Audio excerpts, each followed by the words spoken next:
Howdy folks and welcome back to 50 Knock Mile Arc. Today we're going to do a cold and dark tutorial, a detailed tutorial on a FlyJSim 727 version 2.1703 point something in X-Plane 11. This is X-Plane 11.05 stable release. And the reason I wanted to do this video is although there are a few cold and dark start videos out there, they're hard to find and they're not very detailed, or if they do give some detail on switches, it doesn't really much say why you're doing what you are doing.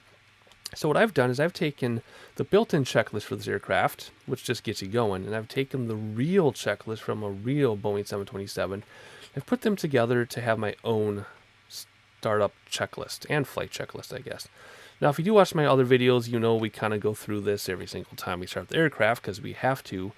But I wanted to make a separate, specific cold and dark start tutorial so when people search that out, they will find this. They're not going to find my regular videos if they're searching for cold and dark, but hopefully they'll find this video and hopefully they'll find it helpful, and hopefully my regular viewers might learn something too.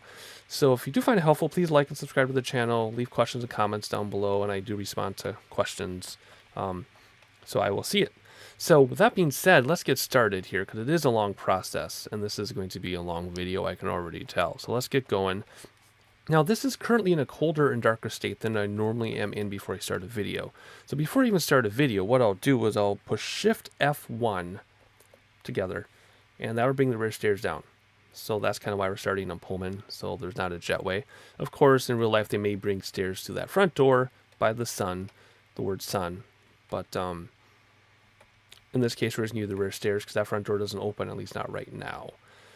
Also, this is a new livery. I finally went to the org and found a bunch of liveries for this instead of flying the same like 3 liveries over and over. So we have a new livery, which is kind of nice. All right, so first thing we normally do, or I do before I even start the video, is I will turn on the air cart and ground power. And then I'll hop in here and I'll connect external power. And you start hearing that nice ticking sound and everything. And some lights will come on, and it's one of my favorite sounds.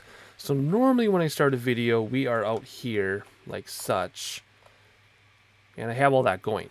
That's why when we hop into the cockpit, you hear those sounds. So that's how I do that. So something else we do right away is we'll pull up our B card, and we'll set our passengers, and we'll set our balances, and we're going to go small flight because normally I do the 727-100 at Pullman, and I don't want to be too heavy because it's a short runway. So we'll get rid of some cargo as well. Okay, so we set up that.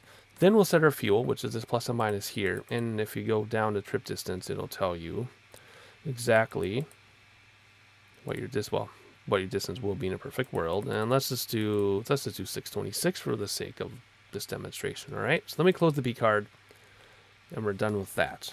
So then we come into the engineers panel and we turn on our battery, which is up here. Turn it on and cover it. Got to click on the right spot, which I'm missing apparently. There you go, on, cover the battery.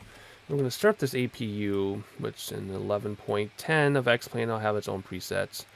So what you do is you trip it, trip, and then you start, which is all the way up. And you are watching that temperature gauge for the exhaust temp, the EXH, and you have to let it stabilize before you continue. So in this part of my video, I usually make a cut because this can take a while. But we'll talk and kill some time while this is starting up so you can see how long this actually takes. Because if you're relying on my other videos, you'll see, oh, it takes a second or two, and it really takes quite some time. So we're only at 2, climbing for 3. But I'll just sit here in silence and enjoy the sim sounds while it's climbing. And it'll climb, and it'll climb. So while it's climbing, let me thank everybody for your support on the channel, for liking, subscribing, leaving your comments. I've really been enjoying it. We have 136 subscribers right now, but it is a sense of a community already. Well, it has been ever since my first 10 subscribers and people started talking to me. It's been a community, but it's been really nice. I'm welcoming all the new people because they're coming in droves, and I've been enjoying just hanging out with you guys in the video. So there we go. Temp drop down. So it's at 3,000. So we are going to stop there and move on. We're going to move field and generator to close. Field, generator to close.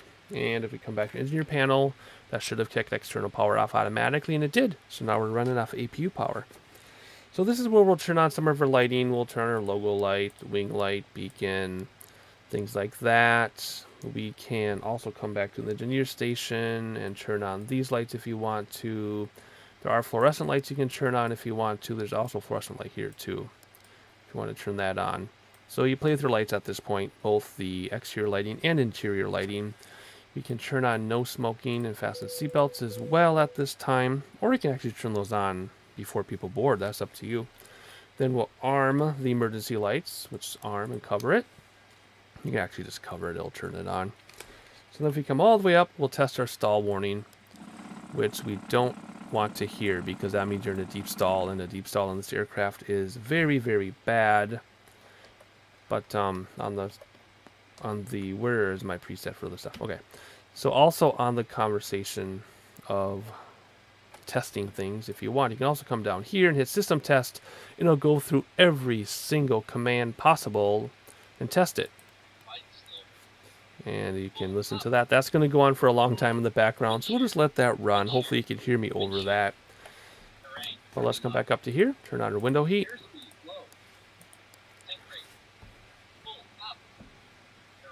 I'm just listening to the warnings. It's still going. Anyway, so there we go. All right, now to start engines normally, we're going to open up both engine 2 APU air bleed. If we're high altitude though, or extreme altitude, that's going to be different. I'll talk about that when we get there. Make sure the cooling doors are open, and they are. And then we can further adjust our light switches if it's still too dark to see what else we have to do. But everything's pretty bright. So then the next step then is we're going to come through, we're going to disconnect your air cart and ground power because your APU is running just fine. DC meters up on top. Way up here, go to ESSTR. The Gasper fan can turn on, and the right AC pack can turn on. You could even say people could start boarding now, because now it'll be comfortable with the AC pack on. It's up to you, however you want to word it yourself, or whatever you want to imagine. And then we would set our cabin pressure to whatever it's going to be. There's our flight there. Here's our landing altitude here. Inner dial is for hundreds, outer or for tens. Outer dial is for thousands. You can adjust that. Make sure that flight and ground is set to ground. And then this is where we would do our starter flight plan stuff while people are boarding. So all your instruments or your nav and comms are down here. Just, flip your switches, do whatever you want. Get your backups ready to go. Come over to your HSI and change your course that you want to approach the VOR, heading bug, whatever. Get it ready for autopilot, whatever you want to do. That's where that comes into play. Next, we'll set our altimeter based on the barometer, the barometric pressure. So to get your current reading, since it's rarely 29 or 9 or 2, you hit M on your keyboard, will bring up your map. You can zoom in to the airport you're on, and then click on details. And if you come down to sky or conditions, it'll tell you your altimeter. In this case, it is 29 or 9 or 2 because I don't have weather turned on. I just have basic clear skies. So that's where you get that from. Hit M to close the map, and then you would adjust your barometer like that. Now in a jet, when you get to 18,000 feet, you're going to change it back to 29 or 9 or 2, because that's your transition altitude, at least in the US. Around the world, it's different. It can go as low as 3,000, depends where you're flying. And air traffic control would tell you, but we don't have air traffic control in the sim, at least not a very good one. So you kind of have to do your own little thing there. But this is when and where you would set it, and that's how you get it. So then when we would get closer to our destination airport, I pull up the map again, click on the map, go to details. It would tell me the barometer or altimeter for that airport. I would adjust it, and then we would land appropriately. But that's when I do that. I also set my altitude for autopilot. If you want to use a 10,000 transition, you can. If you want to go all the way up to your cruise, you can. This mode switch, if it's down, will do the hundreds. If it's up, it does the thousands.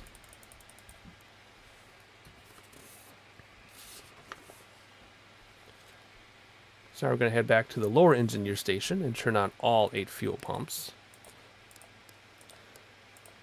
Like so. Alright, then we're going to come up and we're going to close the cooling doors. Now this is something else that I edit out, or I skip ahead because it takes a long time to close these. but I'll stick with you this time so that you can see how long it takes. Another note on cooling doors. There is a point when you should open them again. I can't remember exactly if it's immediately after takeoff or right before takeoff, but I don't mess with them in the sim. I don't open them again, and that's because this is normally a 3-person aircraft. And when you're by yourself in the sim and you're trying to do all these other things, not opening your cooling doors in this model will not hurt anything. So be aware there is a point in time when you would open them again. I just don't for the reasons I just mentioned. All right. So now we got to make sure the AC packs are off because we're going to get ready to start engines. Now at normal altitudes, you open up all the air bleeds right now. If you're doing extreme altitude, you open up the left APU and the engine you are going to start, which would be 1, 2, 3 at extreme altitude, and you want to make sure your PSI is above 30. Because we're so low, we're only like, I don't even know what altitude is. Actually, I can hit the map and it'll tell me 2,000 feet, 2,500 feet. We don't have to worry about that, so we're going to open all the air bleeds. We're at 32 PSI, no issues there. Start the engines whatever order you want. I've heard the most accurate is 2, 3, 1.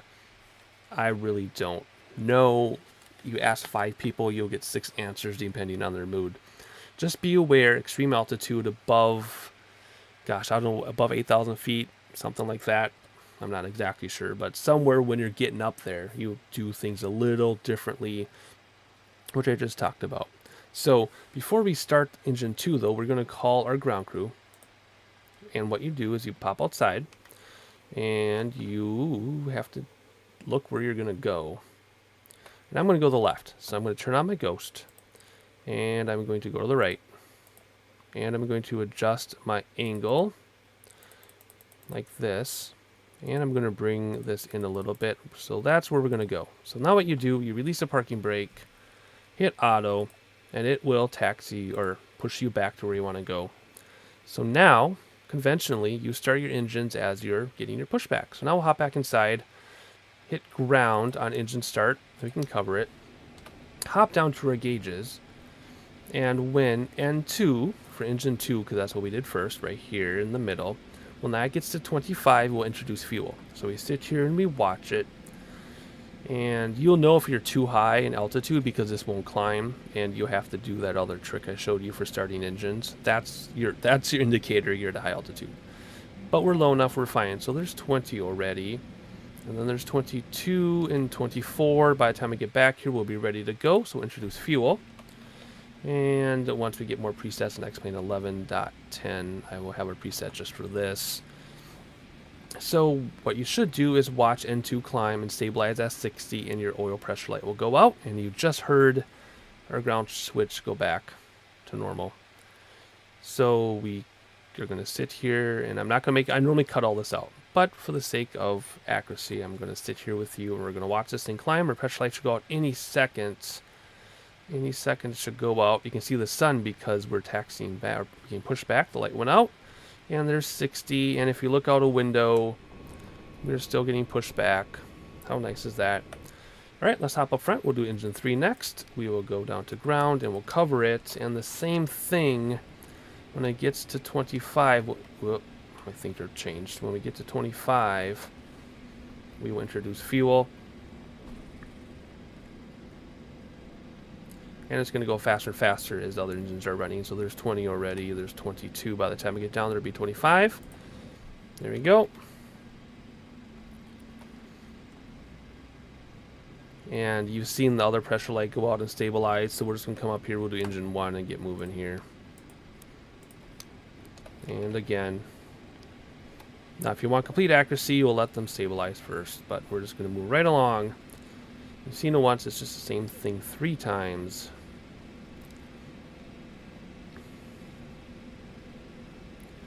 So there's 20, 22, 23, 24, 25, and we'll hit 1.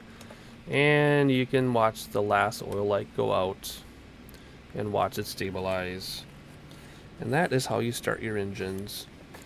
So once this is stabilized and everything, we'll come back here and we'll turn on our hydraulics A and B. If you do B too soon, you won't be able to push back. So make sure you're pushed back before you do B. A is for your, I believe A is for your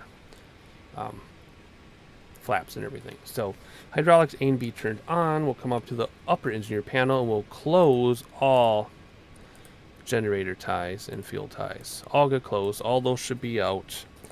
Galley power then turns on, which is there and there. Both AC packs to normal. Cargo heat to normal. Essential powers go to Gen 1. There's 3 gens listed. AC meters on bus tie, and they already are. Then you make sure there are no lights, no warning lights on the upper or lower panel, and there aren't. That means we've done everything right. Fuel heat off, which it should already be off anyway. Come back over to the overhead panel, turn on pipe top heat, and then you would work with your anti-ice if you so choose. Going to come over here, we're going to trip the APU, we're going to turn it off, and we'll hear it wind down. And if we've done everything correctly, everything should stay running. There's the wind down, and everything is still running. We are still good to go. On our cabin pressure, we're going to switch from ground to flight, so it starts building pressure. We would then mess with our cabin temperature if we so choose. There's on auto, we can go down to cool if we want to. Cool there. And that's all there is there. Pretty simple. Gasper fan can come off now. APU bleeds can close now. And then we're going to check our reference and our speed bugs. So if we click the V card, takeoff, 20 flaps, and rotate is 113. The landing we would switch later to land, but 20 flaps, 113 under V card. If we come over here, 20 flaps is about the 4 o'clock position, so we can see that just fine. So now we'll come down here and we'll turn on our weather radar and TCAS, which will get its own preset again in X-Plane 11.10. I'm so excited to have 20 presets. This takes a while to boot up, and once it does, I'll come back and hit TCAS to turn on our TCAS, but it'll take a moment to boot up. We'll come back to that one. We're getting ready to start taxiing now, so we're going to turn on our taxi lights. I'm going to turn on our navigation and strobe, and we'll turn our auto brakes to rejected takeoff. And then we're going to heading down to the runway, so we already know we need flaps at 20, and our radar is still booting up. I'll check that again on the runway. Oh, looks like we can turn our TCAS. All right, so for the sake of time, I'm just going to taxi us out there, and we are going to reconvene at the end of the runway, which is pretty close. So as you can see, the flaps are coming down. I like to taxi from the outside, and then I get some scenery. One thing I forgot to mention, I realized that I did but didn't say I was doing, is bringing in the stairs. Make sure you bring your stairs in using Shift and F1, and that would be whenever you decide everybody's boarded. So maybe right before pushback, maybe right after your flight planning stage. That is up to you to decide when that's going to be. Again, that'd be based on company rules. And our flaps need to come down one more to 15. Now for this, it's not a very busy airport, so we're actually going to pull onto the runway before we finish our setup here. And if it were a bigger runway, we would have our turn off lights on if we're our bigger area, but we'll turn them on now, I guess, just for the sake of using them. Alright, we're lined up pretty closely here, so we're going to stop and we will set our parking brake, which is like that. And now we are going to turn on our landing lights. I've been told you keep the taxi lights on in this. What we're going to do, we're going to check our flaps. Flaps are at 20 and they are. We are going to now click on the green band here to set our trim automatically for takeoff. And we're ready to take off. One more thing we should do as a precaution, though, is set our heading bug to runway heading. Although when you engage autopilot in this, which autopilot is right here, by the way, it'll automatically keep your pitch and bank automatically. So what we're going to do now is we're going to double check everything. Flaps down, lights on, trim. Note the time on the clock. And when we start the engine, or when we start our acceleration, our roll, we're only going to move the throttles to 97%. So parking brake is off, brakes are being held, I'm going to start rolling throttle forward, but you don't take off in 100% in this model. You take off at 97%. And then once you start to climb, you reduce to 92% for climbing. So, whoops, let's go all the way to 97. It's right where that yellow starts. So we can actually go a little bit more. There's 97 right there. We're just going to try to stay on the runway and roll this thing out to a takeoff. Airspeed is alive. 80 knots. We're kind of heavy, so, but we should have plenty of runway. I'm not worried about it here. E1. Rotate.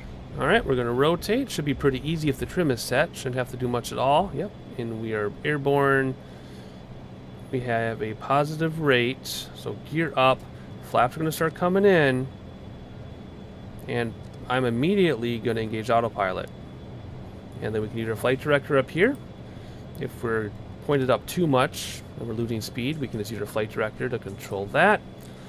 And then what I'm going to do to get away from these mountains, I'm going to move my heading bug over. I'm going to come down here, engage alt select and heading select, and that'll start to turn us.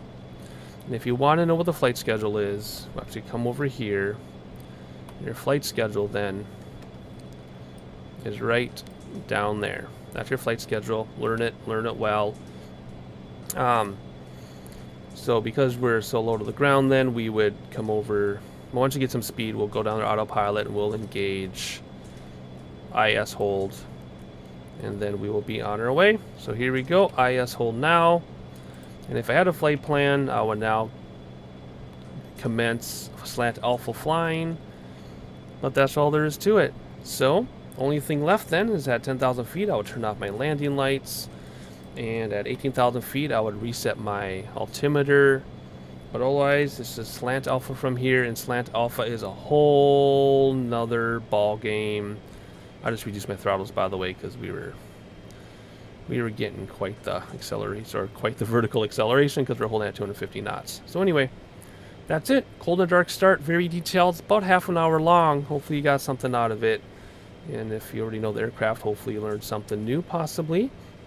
I may, if requested, if people are interested, I'll do a video on flying slant alpha, because that's the only way I fly this thing is slant alpha. But that's a whole nother topic. Or you can just watch my other videos. I fly slant alpha in all the videos with this aircraft.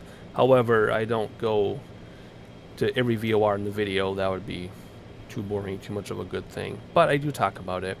So there you have it. Let's have a look outside and enjoy this thing. I have already reduced my throttles down to 92%, actually below that, so we don't have to climb too steeply. But there you go. That is your detailed cold and dark start on the FlyJSim 727 version 2 and X-Plane 11.05 stable release. Hope you enjoyed. Please like, please subscribe. And with that being said, I'll catch you on the next one.